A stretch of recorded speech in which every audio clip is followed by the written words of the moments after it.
Hello, beautiful students of Mitchell County Schools. This is my presentation on forensic entomology by the one and only me, Riley, or Vire Thomas. That's just Riley's little nickname I've been trying out lately. So, come on. What is forensic entomology? Forensic entomology is the study of how crimes can be solved with insects. You heard that right. It can help determine the time of death, PMI, if the body has been moved, etc. It's a natural and biological way to get the details on a crime scene. With bugs, might I add. Yeah, science is cool, right? Anyway, for the history of it, it started all the way back in the 13th century with a Chinese case. Yes, the 13th century, way before the United States was a thing, and way after people still had common sense.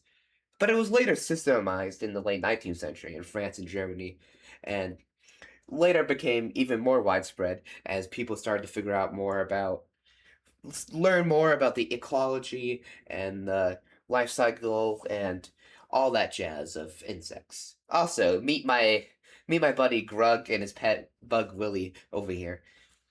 They're great. You'll remember these guys for later. They're important. Maybe. Probably not. Anyway, so you're probably asking to yourself right now, but Riley, how does it work? Insect politics. That's how it works. Let me explain. So, when placed on the body, the bugs create a bug society on the body. Yes, we're not talking no small town, no rural community, a whole flippin' society on a dead body, right?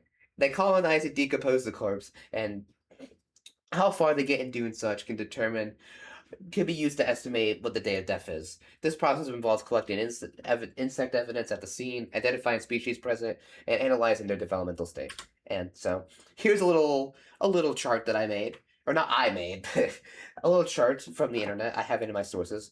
I'll even give it. You can see here. This says a lot of. This shows a lot of different insects and a lot of the different ways, tools that are used to harvest and study this information, like hand nets, fertilization towel, thermometer, and a lot, and also like maggots and a bunch of other stuff. It's cool. So anyway, that's probably a lot of info. So here's a little intermission. Inspirational words from Grug. I think, therefore I yabba dabba do from Grug. Anyway, so real life applications. Forensic entomology benefits industries such as criminal justice, food safety, and urban planning by using insect evidence to establish timelines. The identifying, as well as to identify contamination and determine the severity of property damage. It can also assist in other investigations like abuse, neglect, drug trafficking. The food industry uses it to identify and prevent insect contamination, and urban entomology addresses issues like property devaluation from insect damage.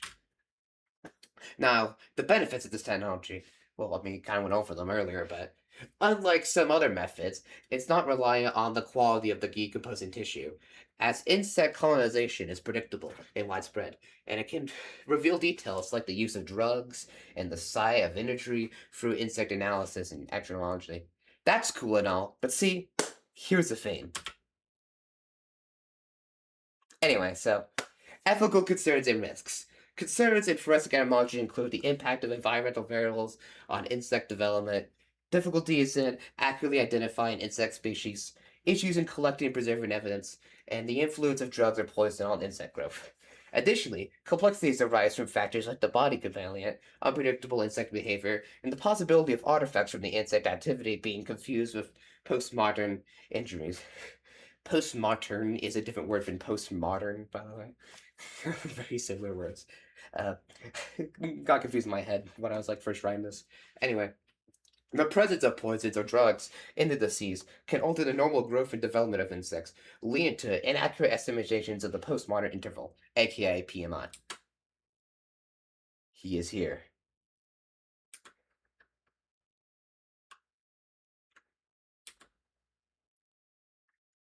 So anyway, thanks for watching. Here's a little cute Snapchat picture of me as a reward for watching my silly little presentation. I've been Riley, and I hope you have a wonderful Halloween.